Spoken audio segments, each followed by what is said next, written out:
Well, it appears I was able to get a charge into my movie camera last night, so that's good. It's morning. It rained all night last night, so it's a bit damp this morning. I was hoping that we would get some sunlight to dry out the tent a little bit, but that is sunrise right there, theoretically. Not so much sun in that sunrise. There was a few minutes ago, but this may just be a wet trip, but some nice clouds in the valley there.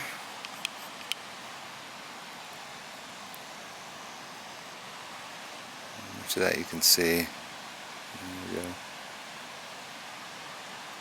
So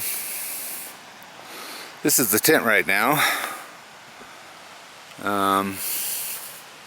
How much of that you can see is actually, it's basically the tent is pretty wet. There you go. And I've taken my bathing towel and dried off the tent pretty well, and I was hoping that we might get some sunlight to dry it off a little bit more. I hate packing a wet tent. I've done it before. I may do it again today, but I prefer not to do it.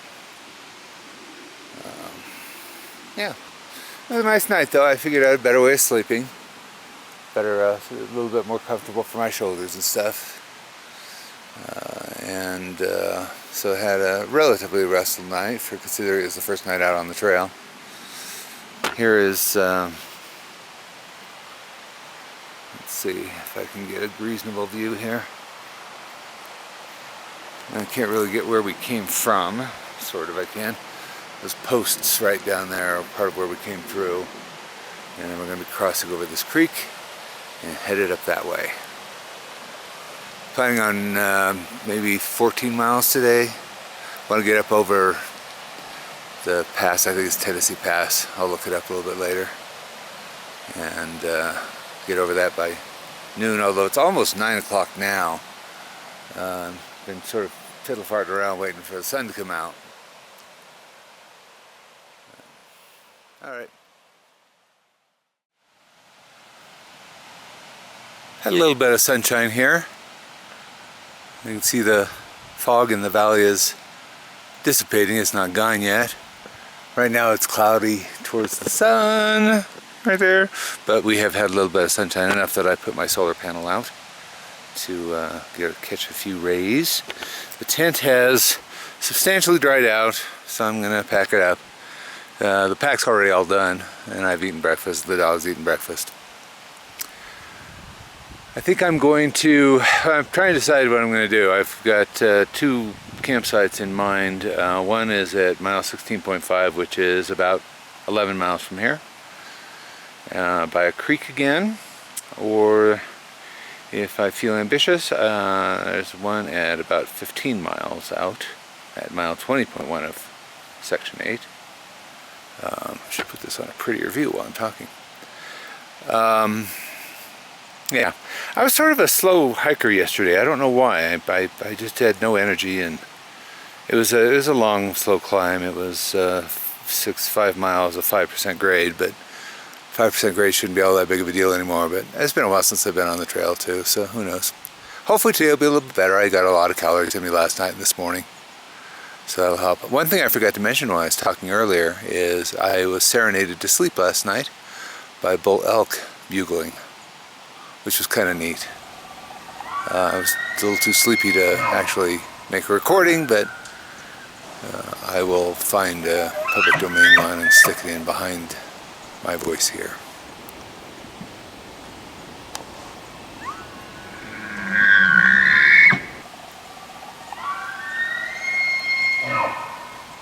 So that's bull elk bugling. I don't know if you can hear this.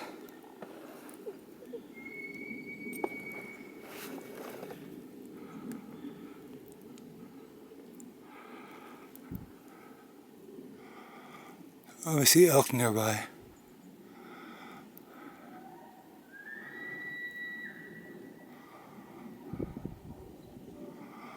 I'll keep my camera out in case I see them.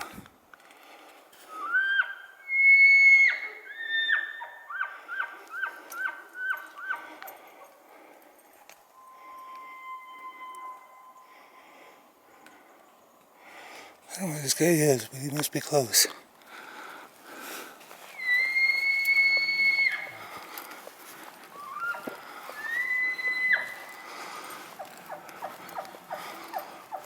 Lucy's now hiding behind me.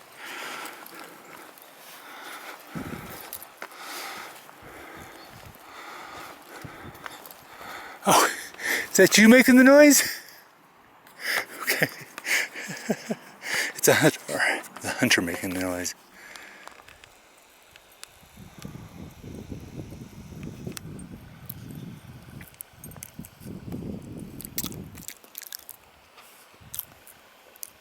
Should take a drink. Oh. This is my camp for the second night on Section 8. I decided, I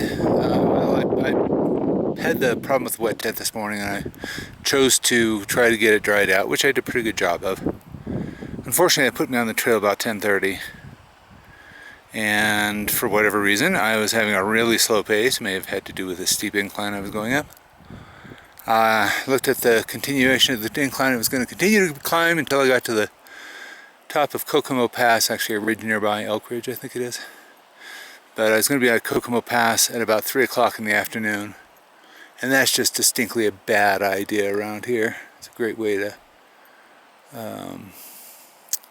get intimately involved in an electrical storm. So, I'll show you where I'm at. That's the pass up there, someplace. This is the camp above, and I've heard elk bugling already. Not just the guy who's got quite a breeze coming up this valley, but I'm protected back in the trees there, so it won't be too bad, I don't think. There's also sort of an interesting thing over here I would like to show you.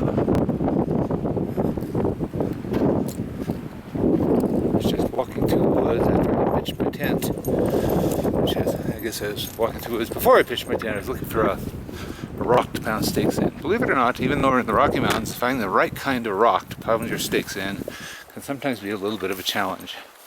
I like one that fits in my hand, doesn't shatter, things like that.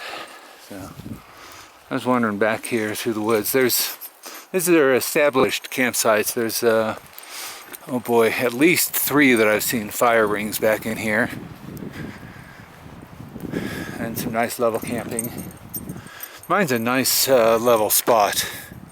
It looks like it might have a little bit of a drainage issue here, but that's okay. I don't really care. My bottom of my tent's waterproof. So, anyway, fire ring. Sorry to keep kicking the thing, the post. I do have my monopod with me today. Finally remembered to take it on a hike. Well, finally decided that I had to take it on a hike after dealing with the shakiness of some of these other things. So I noticed these mushrooms.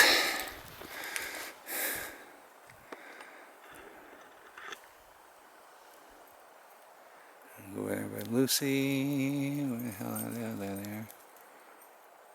And they actually form a great big ring.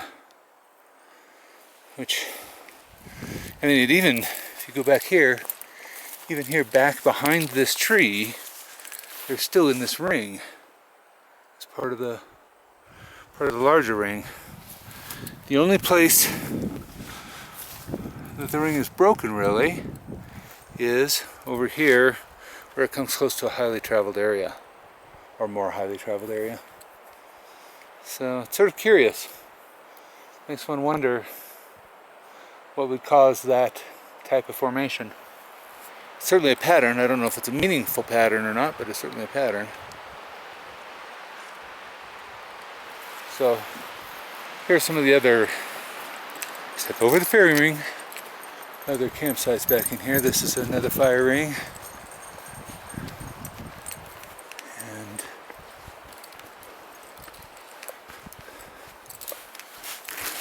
hot spot for tent. I didn't like this because it looked like the water pooled there. And then there's a social trail that heads off that way. And I suspect that there's probably another fire ring over that way, but I'm just not ambitious enough to go look yet. Although I've got a lot of time on my hands this afternoon, so I may. Who knows? That's it for now. Oh, look, wild underwear. There's another little thing I've never shown what I do. It's just my water filtration. So the gray bag, the one's in the screen right now, you fill that with dirty water from the stream or from pond or whatever. It runs through the gray, also known as dirty, tube, down into a filter. Right there, that's the thing that is gray on one side and blue on the other side. Inside there is a very fancy schmancy set of U-shaped ceramic, I think they're ceramic tubes, and that will filter out anything larger than 1/10 of a micron.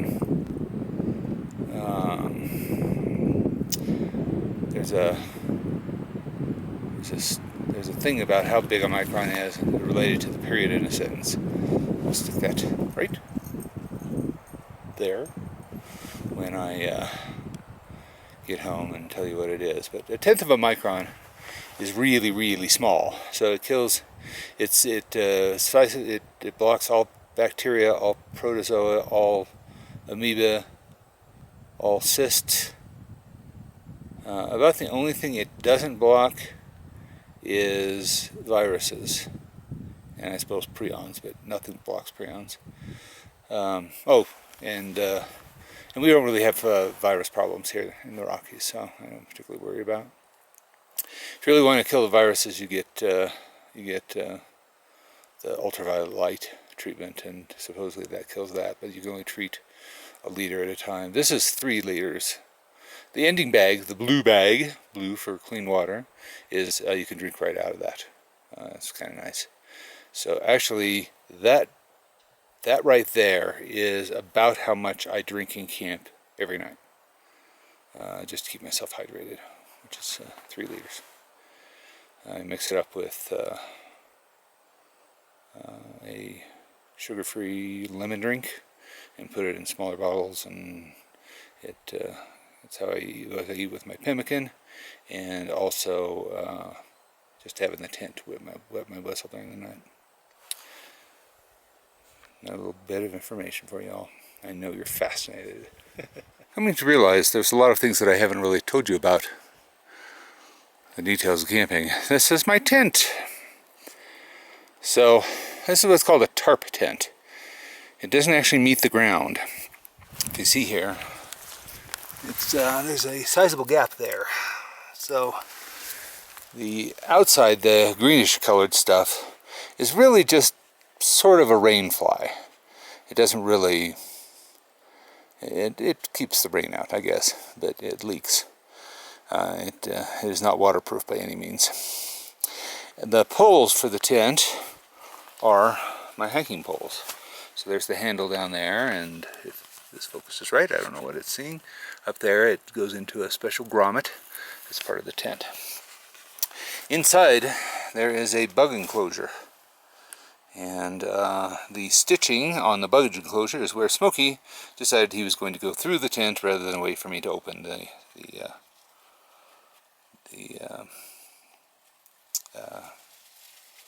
zipper. There's a couple of those in different places.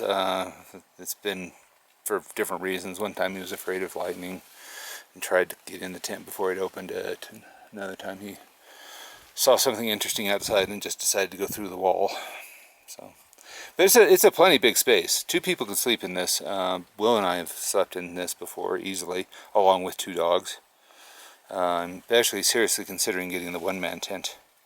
It saves about ½ a pound and would be just as roomy for me with Lucy, since Lucy's really the only one. And you know, if I take both dogs, then I take both dogs, and we'll just crowd in.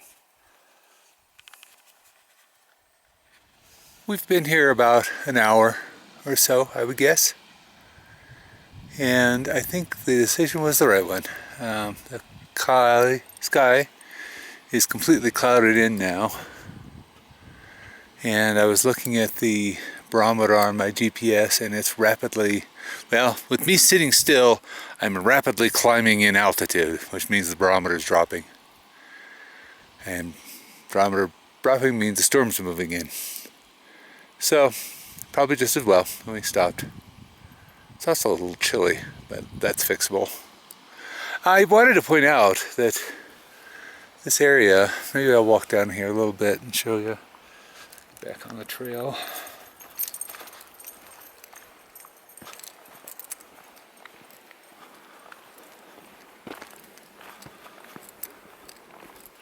I've mentioned that I've been hearing elk, and there's certainly plenty of evidence of elk around my camp in terms of droppings, but I wanted to see if you can get a sense here.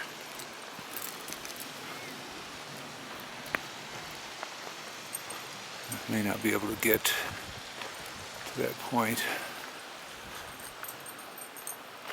but we'll see here. Get a sense here of just how long this meadow is. Several miles, a couple miles anyway, and it's all willow in this, these ponds, which are all beaver ponds.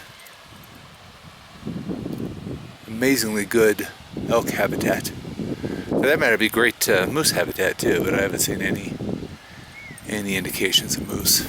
Not sure I want to come up on a moose during rut season on foot. That just sounds like a bad thing. But stay out of the way, I guess. And there's something Lucy does a lot. Let's see if she'll do it again.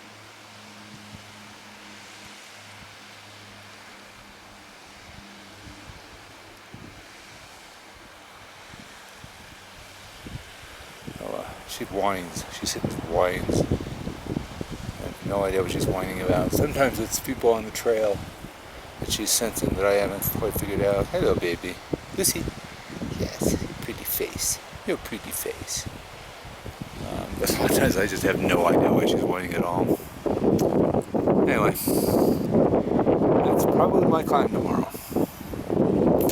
Should be fun. Well, third day on the trail. Second day below the pass. This is what things look like here today. Not good. It's 9 o'clock in the morning, and there's not a break in the clouds anywhere. That's the pass up in there, and it's just socked in. It's not raining at this instant, but it's been raining all morning. It's been raining since, well, probably about 9 o'clock last night. So I'm gonna call it. I'm going back to where I started, and so much for this segment. Another time when it's warmer and drier. A little more down on the trail so you can see a little bit more towards, I guess that'd be the east-ish anyway. So as you can see, it's just not very pleasant. Plus it's about 50 degrees maybe. A little chilly. Which is not terrible, but I'd rather it be 70. I am pretty certain that this is the area where Smokey and I hunkered down during the thunderstorm that decided his fate as a summer hiking dog. So somewhere in here we found shelter and sat for 3 hours. It's amazing how many people went by us on the trail and never even saw us.